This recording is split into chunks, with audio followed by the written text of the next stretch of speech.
maanta waxaan soo dhaweynay runtii madaxweynihii aabbihii galmudug oo taariikh iyo xusuus weyn ku leh galmudug isu keenay u tanasulay odatinimo aan horay galmudug u soo marin ka geystay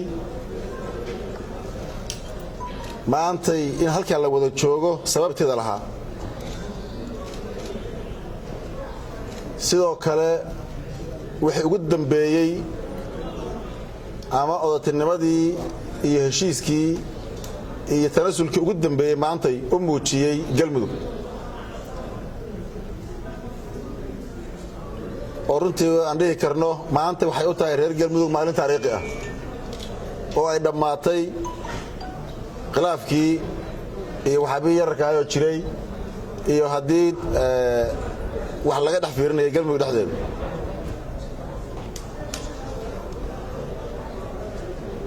waxaan rabaa halkaa inaan ka caddeeyo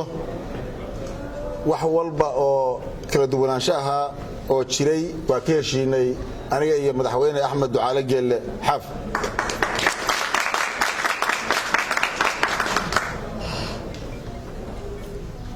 khilaaf iyo tabasho galmudug dhexdeeda ku hartana ma jirto waa ilaahay mahaddiis aragtideennii bay ahayd qorshaheennay ahayd inaan walaal kasta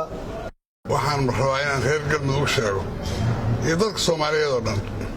alkhilaafu fitna walfitnatu ashaddu min alqatl qof kasta inuu intaas calooshiisa galiyaa la rabaa waxaan soo dhurtinay iyo waxaan wax badanna maanaan maqlayn xoogaa yar bay ayadoo kululaysay haddana waxaan rajaynayaa odagii waa tanasulay waa la tuurayaa la oran aad iyo aad baan idinku mahadnaqayaa soo dhoweynta madaxweynaha iyo madaxweyne ku-xigeenka iga raalli ahaada dadka ma tiri dhaqaan anugu wasiirada iyo xildhibaanada iyo saxaafadda iyo ummadda carrada joogto oo dhan kulligiin aad iyo aad baad mahadsantihiin sida quruxda badan noo soo dhoweyseen 60 kilomitir baad naga soo dhoweyseen arrin sahlan maaha ilaahay waxaan ka rajaynayaa galmudug inay raysato dadka kulligood galmudug inay raysataan loo baahan yahay galmudug dhibaatada inay sii haysto looma baahna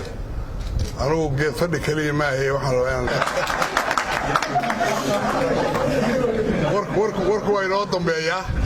habeen dambe iyo marba xaflad dhigan doonaa aan maaragtay si fiican u kaftanno aad iyo aad baad u mahadsantihiin galmudug waa mid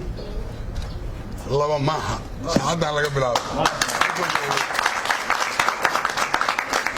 aad iyo aad baad u mahadsantihiin